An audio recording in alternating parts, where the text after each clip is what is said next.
আমার এমন মহাব্বত করে আমারে দেওয়ার জন্য ক্ষেত থেকে ফসল তুলে আনছে। জোরে কর মারহাবা। সিম আর কি আনছেন? ফুলকপি, পাতাকপি এগুলো আনছে আমার জন্য। জোরে কর মারহাবা। কত ভালোবাসে আমারে এই ফুলকপি, টাকা, এই পাতাকপি, সিম, এগুলা কি কোনো মূল্য হবে ভালোবাসা ছাড়া? আল্লাহ এই ভালোবাসার মতো টাকা দিয়ে শেষ পর্যন্ত আজকে প্রধানমন্ত্রী হিসাবে এখানে থাকবেন আমি কল্পনা করি নাই, কারণ ওনারা অনেক ব্যস্ত থাকে, অনেক কথা বলে চলে যান। হ্যাঁ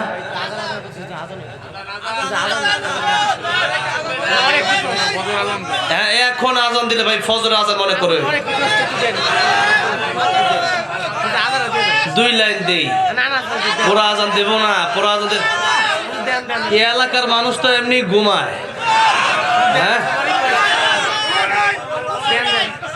কি বলে দেখেন না অবস্থা কি। 10,000 করে টাকা লাগবে, দেন বাদ দেন। 10,000 টাকা আমার লাগতো না। আপনারা আল্লাহু আকবার জোরে কর। এই আওয়াজ আজান দিব না। আল্লাহু আকবার।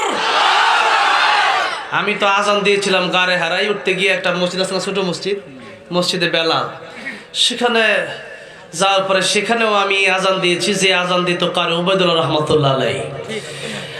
আজান আমি গভীর রাত হয়ে গেলে দিতে চাই না, তারপরেও আল্লাহর ধ্বনি যেহেতু এটা সবসময় আমরা দিতে পারি, এটাতে তারপরে এই গভীর রজনীতে মাহফিলগুলোতে দূরের মাইকগুলো বন্ধ করে দেন। দূরের মাইকগুলো, কাছের হ্যাঁ সবাই জাগ নাই আছে, সবাই লাগ নাই। আপনার আজানের পাগল সবাই। এই লোক আমার এমন মহাব্বত করে আমারে দেওয়ার জন্য ক্ষেত থেকে ফসল তুলে আনছে। জোরে কর মারহাবা। সিম আর কি আনছেন?